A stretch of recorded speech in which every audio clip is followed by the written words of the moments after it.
안녕하세요. 김태훈의 현명한 투자자 방송 시작하겠습니다. 오늘은 삼성전자 2분기 실적이 공개됐습니다.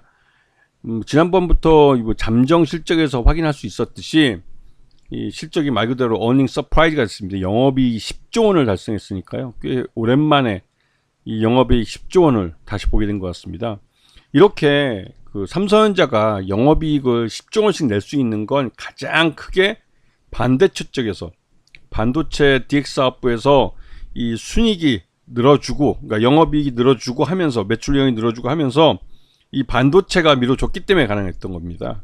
다른 어떤 것보다도 반도체가 삼성전자의 핵심적인 수익성이 되고 있기 때문에 그렇죠.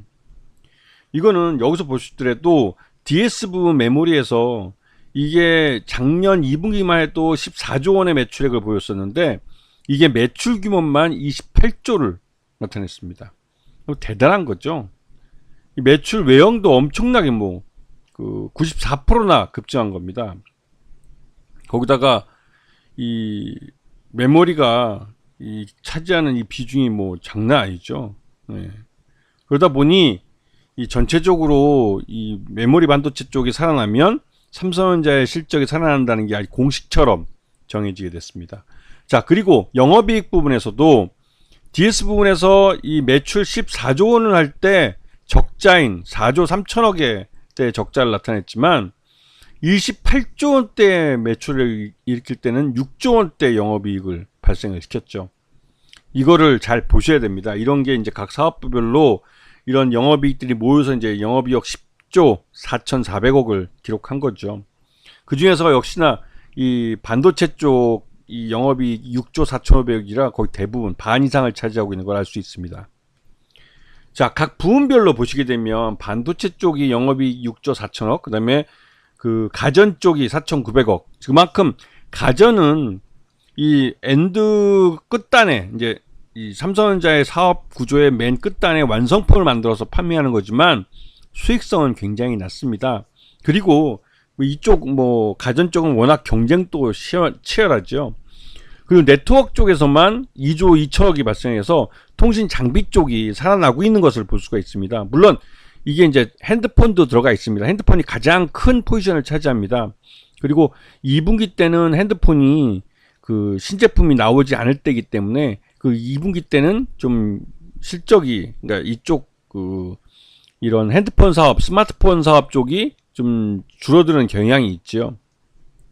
그리고 삼성 디스플레이도 한 1조 원대 그 영업이익을 달성시켰고 하만도 3,200억 정도 발생을 시키는 모습을 확인할 수가 있습니다. 그래서 전 분야가 고르게 성장을 이어가고 있는 모습을 확인할 수가 있죠.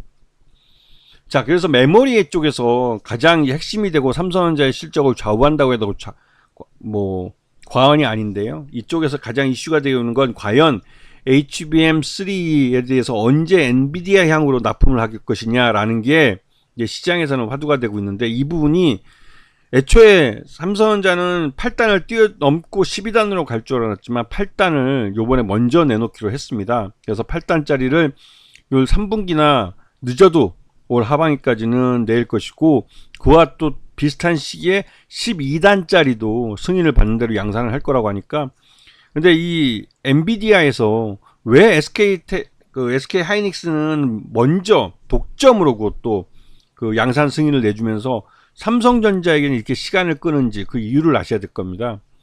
SK 하이닉스는 기본적으로 이 엔비디아의, 즉 AI 이 반도체, AI 반도체 이제 그 핵심 반도체 이제 들어가는 HBM 이 부수적인 메모리 반도체를 그냥 납품하는 어떻게 보면 하청업자, 공급업자 그 수준의 SK 하이닉스는 머물러 있습니다.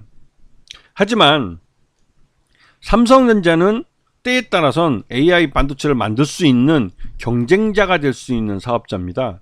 그러다 보니 그 엔비디아양 HBM3에 대해서 이 삼성전자에 대해서는 양산 승인을 더디게 내주고 있는 것이죠.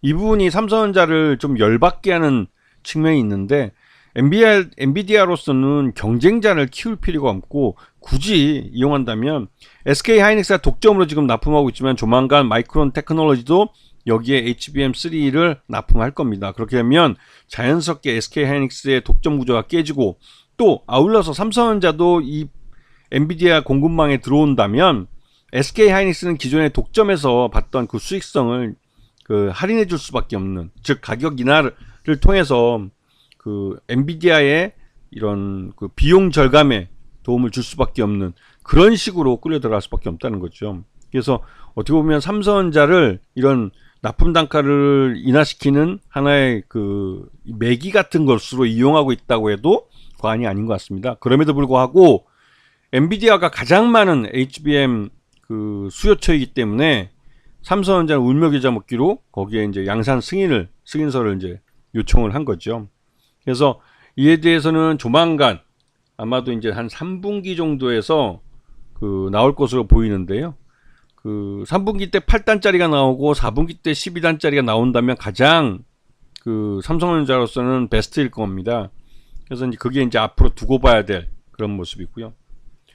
그리고 이제 HBM3에 대해서 예전부터 계속 이제 이 소문이 나오고 있는데, HBM3가 가장 큰 이슈가 되고 있는 건 지금 당장 SK 하이닉스가 HBM3로 엄청난 수익을 내고 있기 때문에 그렇습니다. 전체적으로 이게 이제 메모리 반도체에서는 차지하고 있는 비중이 그 맥시멈 20% 정도밖에 되지 않지만 수익성은 가장 높은 상품이기 때문에 그렇죠. 그리고 전체적으로 SK 하이닉스가 독점을 해서 엔비디아 향으로 납품하고 있고, 여기에 마이크론과 삼성전자가 뒤늦게 뛰어드는 양상이기 때문에 이 SK 하이닉스가 갖고 있는 HBM3 시장을 마이크론과 삼성전자가 잠식해서 들어가는 형태를 보일 겁니다. 자, 그리고 아까 말씀드렸던 스마트폰 시장에서 지금 상반기 중에서는 삼성전자가 50.4%로 전체 중에 가장 많은 판매력, 시장 점유율을 보여주고 있습니다. 이거는 이제 수익성과는 또 다른 건데요. 이게 이제 이렇게 그 폴더블폰 쪽에서는 삼성전자가 가장 뭐 시장 내에서 그 앞서 있는 그런 사업자긴 하지만, 이게 이제 화웨이나 중국 업체들, 이제 샤오미나 이런 쪽에서 추격이 워낙 심하기 때문에 이 폴더폰도 50% 점유율이 떨어질 것 같습니다. 무너지게 되면 삼성전자 말대로 이제 이 폴더폰의 대중화가 이루어지는 것이지만 그 시장을 견인했던 삼성전자의 지위는 무너지게 되는 거죠. 하지만 또 다른 한편으로 이 중국 업체들의 약진은 애플의 그 이 시장 점유율을 떨어뜨리는 그런 효과도 가져오고 있습니다. 그렇게 된 것은 이 중국 내에서 이 미중 간 무역 전쟁에 대한 이런 견제책으로 애플에 대한 판매, 그러니까 애플에 대한 그 소비를 그 규제하는 그러한 눈에 보이지 않는 그 무역 장벽을 중국 정부가 내놓기 때문에 발생한 현상이죠. 이런 게 또 삼성전자에게는 반사 이익을 또 갖다 주는 측면이 좀 있습니다. 자, 그런데 예전에도 제가 방송에서 말씀드렸지만 삼성전자의 주가의 발목을 잡는 건 다른 무엇보다도 오너일가입니다. 오너일가가 이건희 회장의 상속세를 아직 다 내지 못했고, 낸다 할지라도 그 와중에 이 삼성전자 일가가 삼성전자나 주요 회사의 지분을 그 내다 팔았기 때문에 그만큼의 그룹 지배력이 떨어져 있는 상태입니다. 그래서 이거를 지배구조 개편 과정에서 삼성 오너일가의 이 지배력을 높여야 되는데 그에 대한 작업이 필요한 시기이기도 하죠. 그렇기 때문에 지금 주가가 오르는 것은 뭐 대부분 박스권 상단까지 오르고 박스권에서 다시 또 내려오는 그런 양상을 보여주고 있어서 이 뚜껑이 있는, 즉 천장이 있고 바닥이 있는 박스권 흐름을 볼 수밖에 없는 그런 상태라는 것이죠. 이 삼성전자 보시게 되면 이건희 회장 상속세를 내기 위해서 오너일가가 계속 주식을 갖다 팔고 있고, 특히나 이 주식담보로 그 대출을 받아서 이제 냈던 것들이 그동안 이제 그 이자율이 계속 올랐습니다. 오르다 보니 이제는 더 이상 못 참고 이제 주식을 갖다 파는 수준에 이제 내달렸죠. 왜냐면 그럴 게 주가가 떨어지면 그만큼의 이제 담보 가치를 더 내야 되기 때문에 그런 부분이 굉장히 번거롭기도 하고, 그래서 이제 이 홍나희 여사도 그렇고 그 이부진 씨나 이서연 씨나 갖고 있는 보유 지분을 그 많이 매각을 했고, 그걸 통해서 이건희 회장 상속세를 납부를 하고 있습니다. 지금 삼성그룹은 이렇게 이제 오너일가의 지배력이 그러니까 상속세를 내느라고 주식을 갖다 팔면서 그 지배력 문제가 이제 이슈가 되고 있는데요. 결국은 지금 오너일가가 삼성물산을 통해서 삼성생명과 삼성전자를 지배하면서 여기에서 이제 아직까지 이제 순환 출자 구조가 아직 다 끊기지 않았는데요. 여기서 이제 최대주주가 이 삼성 그 지주라는 그 전체 그룹 전체를 지배할 수 있는 회사의 최대주주로서 올라서면서 안정적으로 그룹을 지배하는 그런 구조를 가져가야 되기 때문에 이 이건희 회장 상속세를 내고 난 이후에 이러한 그 지배구조 개편을 위한 액션이 나올 거라고 생각이 듭니다. 그럴 때 이제 삼성 바이오로직스의 이 가치가 굉장히 좀 중요하게 사용될 가능성이 큰 거죠. 자, 그리고 이 삼성전자 노조 문제가 또 이제 이슈가 되고 있습니다. 이거는 굉장히 불확실성이 큰데요. 이미 이제 요번에 처음으로 이제 노조가 생기고 그 노조가 사측과 이 가격 협상, 그러니까 임금 협상을 했는데 그 임금 협상이 제대로 결론을 못 냈습니다. 그래서 그거에 대한 그 이슈로 이제 이재용 회장 집까지 쳐들어가가지고 집 앞에서 집회를 하고 막 그랬죠. 그래서 이 삼성전자 노조 문제가 삼성전자의 또 새로운 이제 주가의 발목을 잡는 요인으로 잡힐 수가 있죠. 왜냐하면 파업하면 하루에 생산량 차질이 발생하고 또 그것 때문에도 모 신문에는 그런 말이 나왔죠. 삼성이 조만간 공장에선 일할 인간 노동을 대신할 휴머노이드 로봇을 내놓을 것이라는 말도 나오긴 했죠. 물론 그거는 스마트 팩토리에서 그 기본적으로 가야 될 방향이긴 합니다. 인간을 노동으로부터 해방시키고 그 해방된 공간에 로봇이 대신 노동을 하게 함으로써 인간이 노동으로부터 해방될 수 있는 그런 길을 찾는. 하지만 그 노동으로부터 해방된 인간들이 생업을 이어가지 못한, 그러니까 먹고 살 문제를 해결하지 못하면 굶어 죽을 수밖에 없죠. 이제 그게 이제 새로운 또 사회 문제화된 일이기도 합니다. 일자리를 로봇이 대체함으로써 인간이 그 먹고 살 문제에 대해서 직면하게 될 이 실업 문제. 그 재벌 오너일가들은 그런 문제에 걱정이 없죠. 왜냐하면 로봇 노동을 통해서 가장 큰 수혜를 입는 건 재벌 오너일가입니다.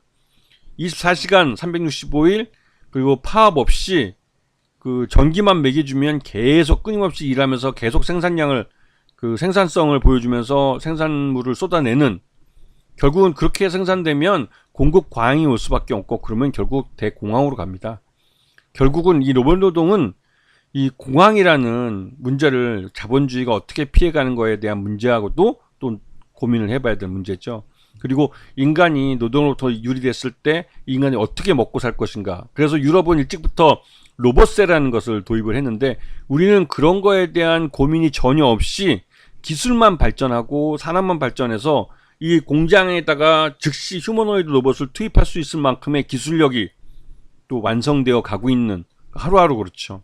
근데 문제는 좀 전에 말씀드렸지만 이 일자리에서 로봇 노동으로 인해서 쫓겨나는 인간들은 무엇을 해먹고 살아야 되는지 그에 대한 해결책을 찾아줘야 되는 겁니다. 유럽은 일찍이 로봇세를 통해서 일자리에서 쫓겨난 사람들을 위한 그 전업을 위한 교육 비용이나 이런 것들을 로봇세를 통해서 받아내고 있습니다. 근데 우리는 전혀 그런 게 준비가 되어 있지 않죠. 자, 그건 그렇고 삼성전자의 2분기 실적이 나오고 나서 증권사들마다 이 삼성전자 목표 주가를 다 올려잡고 있습니다. 말 그대로 랠리가 펼쳐지고 있는데요. KB증권이 13만 원을 가장 높이 잡았고 그 다음에 DS투자증권이 10만 9천 원, 참 애매한 가격입니다. 이 10만 9천 원 이게 애매한 가격을 제시하고 있는데요. 그리고 그 KB증권이 13만 원 가장 높이 제시하고 있고요. 그래서 전반적으로 10만 원은 넘어가는 그 주가대를 나타내고 있지만 좀 개인적으로 생각했을 때 지금 2분기 실적만 놓고 보면 한 9만 9천 원 정도가 적정 주가로 저는 판단하고 있습니다. 그렇기 때문에 거기다가 이제 그 지난번부터 계속 말씀드렸지만 삼성전자의 주가가 이 결국은 삼성 그룹의 지배구조 개편과 연결되어 있기 때문에 항상 박스권 상단 그 천장이 있는 그런 움직임을 보인다고 말씀을 드렸어요. 그래서 이 삼성전자가 주구장창 계속 올라서 예전에 이재용 회장이 감옥에 가 있을 때처럼 사상 최고가 그때 298만 원이었나요? 그렇게 했었는데 그때는 이제 액분 전이었는데 그렇게까지 올라갈 수 있는, 그때 이제 액면가 5천원짜리였습니다. 5천원짜리가 298만 원까지인가 이렇게 올라갔었는데 그런 그림을 그리는 건 삼성그룹의 지배구조 개편이 완전히 문제가 해결된 이후에 그때는 오너일가도 주가가 올라야만 오너일가의 주식 가치가 올라가고 또 담보 가치가 올라가기 때문에 그때는 삼성전자의 주가가 주구장창 우상향해서 가는 게 낫죠. 하지만 지금은 아직 오너일가가 삼성그룹에 대한 지배구조 개편 문제를 정확하게 해결하지 못한 상태이기 때문에 삼성전자도 주가가 오르기보다는 주가가 싸지는 게 이 비용, 즉 지배구조 개편에 들어가는 비용 면에서 오너일가에 굉장히 유리합니다. 이런 부분을 잘 감안해서 삼성전자는 보셔야 되는 거죠. 아시겠죠? 자, 오늘 방송 여기서 마치겠습니다. 감사합니다.